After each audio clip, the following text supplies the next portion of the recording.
If you're a long-term Bitcoin holder in the UK, you've got a problem that most people ignore. Bitcoin is by far the best performing asset you can have in a retirement portfolio, but it's not the most tax efficient one because it's still relatively new. And if you're watching this, then you're early, not too early, but early enough. Depending on what you want to do with your Bitcoin gains over the long term is vital in how you hold your Bitcoin. Because if you hold crypto directly on a hard wallet where you hold the keys or on an exchange like Kraken or something like that, you're actually holding it outside of the UK's main tax wrappers. If you've been following my journey, you'll know that I'm going to be rotating my portfolio back into Bitcoin this year, not in my personal account, not in a trading account, but in a structure that when my portfolio hits $3.8 million, I pay as little tax as legally possible.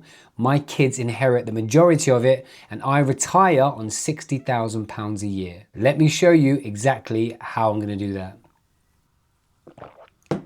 Okay, this video is going to be filmed in two parts. Part one is the framework, which is what you're looking at now. And part two is the exact numbers and structure I'll be using and how I'll be divvying up my portfolio. So in this video, I'm going to show you the framework, which is what you can and can't wrap, what a SIPP protects you from, what a family investment company is, and also a clean, long-term way to think about Bitcoin exposure in a tax-efficient way in the UK. Now, number one, this is not a tax avoidance video. Everyone in the UK should be paying tax. And if you believe in a democracy, you should want to pay in tax for things like the NHS, to look after the elderly, to care for the poorest and most unfortunate people in society. Now, what the government do with that tax money, that's a different conversation. But I believe in a democracy. I'm a big socialist and everyone should pay tax. But paying tax in a legal, compliant, but the most efficient way. As I mentioned before, part two of the video is going to show you how I'm going to take my $10,000, which is £8,000. In fact, from now on in, I'm going to refer to it as pounds because my channel is mainly UK centric. How I'm going to take my £8,000 and turn it into £5 million for each of my 3 children. That's a £15 million total with the power of compounding over 30 years using the right structures to hold my crypto. If you want to see how I'm going to do this in video part 2, please subscribe so you'll know exactly when I go live with the video. You sometimes hear the term bandied about generational wealth. It doesn't happen in a single trade. It doesn't happen with a single business. I mean, if you get a lottery ticket, yeah, great. But when I talk about generational wealth, the structure I'll be presenting in video 2 demonstrates exactly what that means in a realistic way, how us working class people can create generational wealth by compounding it over a number of years. It's how the upper classes have been doing it for years and years and years. It's how I'm going to do it for my family. If you are new here, this is the Bitcoin Retirement Playbook. I help anyone over 35 in the UK use Bitcoin as a means to build a decent retirement stack that beats buy and hold. Whilst buy and hold for Bitcoin, for most people, is pretty good for Bitcoin, for me personally, I'm a little more interested and educated around crypto and about Bitcoin and the blockchain and about the data in the market. So I choose to rotate in and out of Bitcoin. So I hold Bitcoin when price is rallying and there's plenty of liquidity in the market and very little structural risk. And then I step out the market and rotate back into cash or stables when I identify structural risk, ultimately avoiding major drawdowns. And it's worked for me. I've been doing it for 3 years. I've never had a losing trade, and that's exactly the point. It's all about capital preservation and compounding over a number of years. That's what the Bitcoin Retirement Playbook is all about. I will be starting a members community in the future. In that community, you'll find access to all my Bitcoin trades for the next 10 to 15 years. You'll have specific advice for crypto tax from qualified, accredited, and chartered accountants, as well as wealth planners and independent financial planners. We'll be providing guides on how to structure your crypto in the UK if you're going to be a UK tax resident for the rest of your life in the most tax efficient way. But if you do want to retire abroad, we'll also have guides on how to structure your crypto within the EU, or if you fancy the Middle East, even the UAE. They're the people that I use to structure my crypto, and I'm giving you access through the community to those guys as well. At the moment, I'm just collecting names. When the community goes live, you'll be one of the first people to find out about it. I'll also be providing like a discounted launch offer for anyone who's interested straight away. So click the link in the description and in the comment below, and you'll be one of the first ones notified when we go live with the community. Let's get into it. Okay, if you're holding Bitcoin or crypto, but mainly Bitcoin, through your personal name, there is a few downsides. The 3 main ways to hold Bitcoin exposure in the UK is directly in a cold wallet, such as Trezor or a Ledger or something like that, where you hold the keys, directly via an exchange, which a lot of people do because it's easy. Most OGs and hardcore crypto fans don't like holding exchanges because you don't necessarily own the crypto, you don't own the Bitcoin. And loads of people are kind of against that. And the other way is via regulated wrapper products, such as an exchange traded note, or if you live in America, it's the ETF. The problem with holding crypto directly, either through an exchange or on a hardware wallet, is that it exposes you to kind of massive tax implications. If you do live in the UK and hold the keys to your crypto, you're either hoping to hide it from HMRC, which you can't. I mean, you may be one of the lucky ones that bought crypto before CARF regulations, right? Crypto Asset Reporting Framework. So from the 1st of January 2026, all exchanges, brokers, people like that, MetaMask, MoonPay, they will report you to HMRC that you've bought crypto. The other issue is if you're going to dispose of your crypto, there's always going to be an audit trail. If you gift it to someone in a bank account, convert it to fiat, you cannot hide it from HMRC, guys. So forget that, number one. And you shouldn't be hiding it from HMRC too. The other thing is if you do hold the keys or you do hold crypto on exchange, you are set up for tax very inefficiently. Now, if you believe that crypto will one day go to the dizzy heights, that Bitcoin will one day go to $1 million, then you should be holding your Bitcoin in a tax efficient structure now. If you genuinely believe in the fundamentals and believe crypto will moon to $1 million one day, even 15 million, as Michael Saylor believes it might do by 2045, or 13 million, you should be thinking quite seriously about how you protect those gains, how you use those gains for yourself or for your family or for your kids and grandkids and things like that. Sadly, there isn't a UK equivalent of hold my Bitcoin in a tax wrapper and then stick it on a ledger and forget about it. That simply does not exist in the UK. You can hold your Bitcoin via an ETN, which I'll go into a bit, which is like an ETF, an exchange of trade notes. And I can hear the complaints about that already. And the other way is even if you hold your crypto or your Bitcoin in an exchange, if that exchange goes belly up, you may never see your money again because, you know, Bitcoin and crypto isn't protected by the FC, the Financial Compensation Scheme. And we all saw what happened with FTX. People just outright lost their money.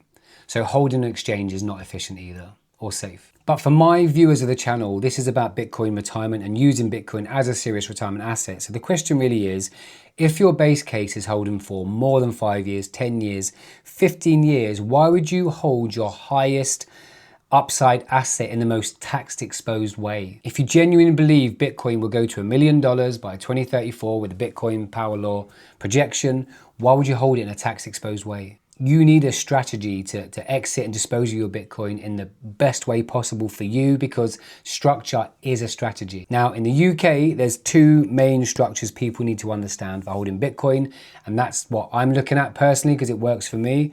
And those are SIPPs, a self-invested personal pension, and an FIC, a family investment company. Now, this isn't going to be an educational video about what a SIPP is. Go and do your research, and at some point I will be launching a course in the community members area about how to structure your Bitcoin and what SIPPs are. But a SIPP is a self-invested pension plan. Anyone can go and start one up tomorrow. It's basically a wrapper for your pension. It allows massive tax advantages for gains within that wrapper, but ultimately it does have to follow pension rules. When you invest in Bitcoin in a SIPP, you're not buying Bitcoin, you're not owning Bitcoin. You're getting the Bitcoin exposure, price and volatility through something called an ETN, exchange traded note, which is something like an ETF, which they have in America. Now, I can hear the groans already. I know that some of the hardcore OGs are going to be saying things like, well, you're not holding real Bitcoin, but hear me out on this, guys. The Bitcoin in the ETNs is backed by real Bitcoin, okay? So for every Bitcoin you buy, every Bitcoin that you have exposure to, there are Bitcoin reserves held.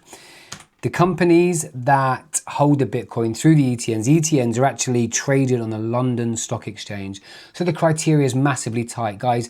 These have strict criteria to trade on the London Stock Exchange. For example, BlackRock's ETF, which I'm sure you've heard about.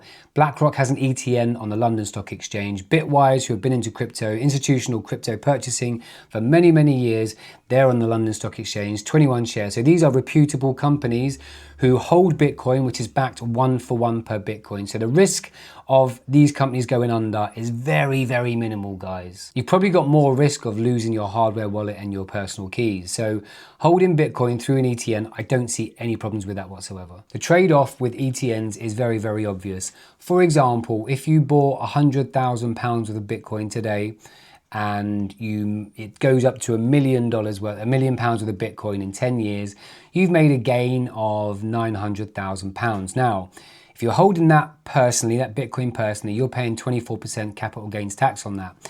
Inside your SIPP, there is no tax. There's no tax on those gains. So you put in 100 grand and you take out £1 million and you get £1 million. There's no tax on that. No tax on the gains whatsoever. So when you dispose of your Bitcoin and you make your £1 million, you get that tax free. Now at that point, you can leave it as cash and slowly start drawing it down.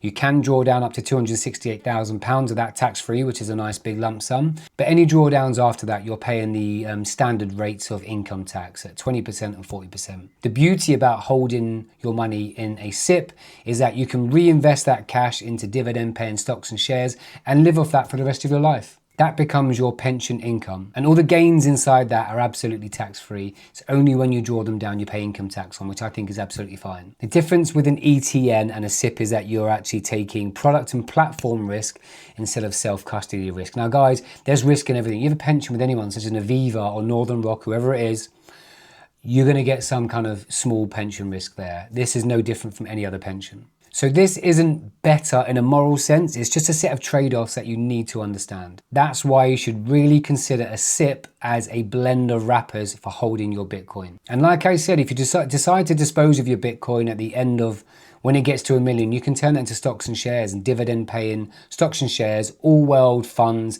and live off that money in your retirement. The only difficulty is if you start drawing that down, you're going to pay standard tax rates. So you start drawing over £50,000, you're going to start paying 40% tax.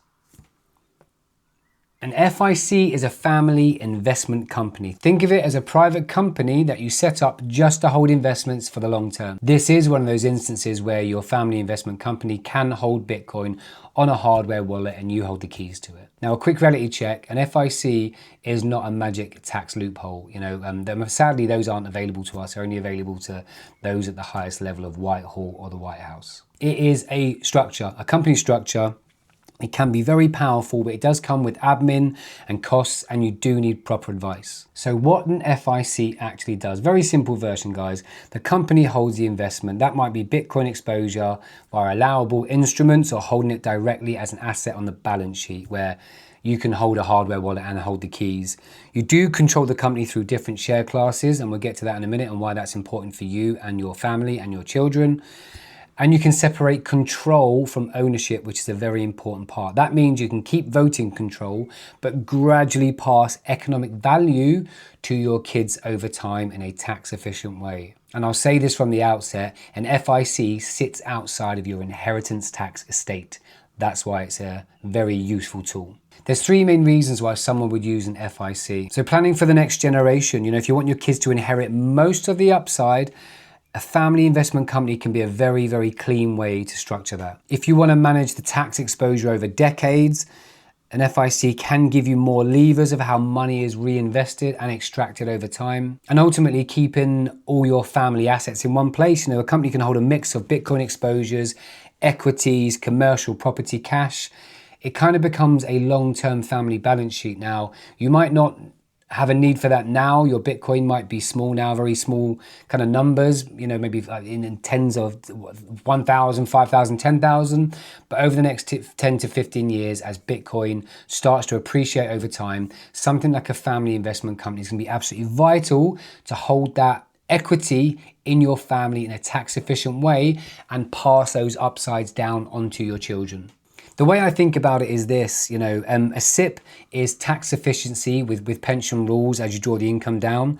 A SIPP is how I'm going to generate my income for retirement in a tax efficient way and keep most of the gains of my Bitcoin over the next 10 to 15 years. An FIC is control and administration and inheritance planning with superior admin and superior governance. This is how I will leave the upside of my Bitcoin to my kids outside of my inheritance tax estate, which currently in the UK is 40%. Next, let me show you the three ways UK Bitcoin holders usually end up exposed to higher tax rates and where each one fits. But before we get to this, I want to talk a little bit about video part 2. Today is about the structure, which hopefully you've kind of kept up to date with. Part 2 is exactly the numbers I'm working with and why I expect. Like I said earlier in the video, I will be rotating my $10,000, £8,000 into Bitcoin at some point this year through a DCA strategy when I think the Bitcoin bottom. Over the next 30 years, I expect to convert that into £15 million for my 3 children. That's £5 million each when they hit retirement age. In video part 2, I'll be going through exactly the blueprint and the way in which I will do that and the structures. Okay, so from a high level, most UK holders of crypto and Bitcoin end up in one of these 3 buckets. Direct crypto holding through an exchange and a wallet. Now that gives you obviously maximum control, maximum self-custody, but the reality is you're usually the most tax exposed. An example of that is you buy Bitcoin for £50,000, it goes to £1 million, you pay capital gains tax on that at 24%, right? So bang, you've paid your tax, fair enough, you've swallowed 24%, which is absolutely fine. And then if you gift it to your kids if you die within 7 years, they're going to pay 40% inheritance tax on that. So overall, they're going to be 65% tax on that. No one knows when they're going to die. If you need your Bitcoin for your retirement income, then I seriously think you need to look at your structure. If you want to spend it on something else, that's absolutely fine. But for my personal circumstances, direct crypto holding, capital gains tax plus inheritance tax ain't going to work for me. The next one is Bitcoin exposure inside a SIPP, a self-invested pension plan. Now, potentially, it's the most tax efficient for the long term, but the money is locked in pension rules, and again, typically via a wrapper product. Now, the only problem that people will see with a SIPP is that in 2027, Rachel Reeves is doing a massive cash grab on pensions. Previously, SIPPs used to sit outside the inheritance tax estate. Now, most people could have held all their Bitcoin inside a SIPP and then live off it and leave it to their kids. But the reality is a SIPP will soon sit inside inheritance tax estates. That makes things very, very difficult. That's why you need a blend of products. I wish it was simple, guys. I wish you could stick your Bitcoin in one little wrapper and off you go, sail off into the sunset, leave it to your kids and pay 0 tax. You just simply can't. So you do need something a little more sophisticated if you do want to live off your Bitcoin upside for retirement, but also leave as much as possible to your children. Like my dad always used to say to me, guys, nothing worth having comes easy. If you're okay with a wrapper product, such as an ETN provided by BlackRock, who have been the world's wealthiest asset managers for the last 150, 200 years, I think my Bitcoin's safe with these guys. Finally, number 3, Bitcoin exposure through an FIC, a family investment company. There's more levers for control and reinvestment, and also what's important to me is inheritance planning. I'm not doing this just for me, I'm doing it for my 3 children too. The problem with an FIC is like running a normal company. There's admin, there's governance, there's ongoing costs. But if you've invested enough capital upfront in Bitcoin and you believe in the fundamentals and you believe in the upside, you will swallow these costs because they will be absolutely minuscule compared to the upside you will have in 10 to 15 years, plus the tax savings for your children and your grandchildren and your great-grandchildren. It's a very small price to pay to ensure that your children are educated in how best to manage these kind of investments. It's the kind of stuff they didn't teach me at school. It's the kind of stuff my parents didn't teach me. I'm trying to draw a line in the sand today in my life to teach my kids about how the upper classes do it, how the blue buds in the UK do it, how they look after their wealth for generations to come. The biggest mistake with these choices, guys, is that people treat them as an identity. OGs will want to hold the crypto personally. Other people want to use a crypto ETN because they believe in the system. The reality is the way you hold your crypto isn't an identifier of who you are. It's just a rational choice based on what you want your crypto to do, what you want your Bitcoin to do for the future, for retirement.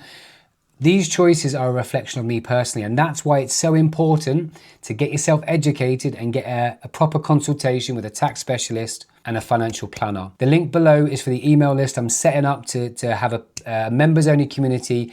In that community, you will have access to tax advisors, wealth advisors, specifically around crypto to help you set these structures up. There will be costs to set these things up, but if you believe in the fundamentals and you know Bitcoin will go where we all believe it's going to go, you need a structure like this. You need to pay the fees and get set up correctly so you're not paying through the nose and end up in a position where you're holding it personally, you're paying CGT upon disposal of that capital, and then when you die, your kids are having to fork out 40% in tax, leaving them with less than half than what you started. These are not identity choices. These are portfolio construction decisions. As I said, Harvard University, along with the world's sovereign wealth funds, family offices and institutions will hold their Bitcoin and their Ethereum through an ETF or an ETN product. This is how the masses will adopt Bitcoin.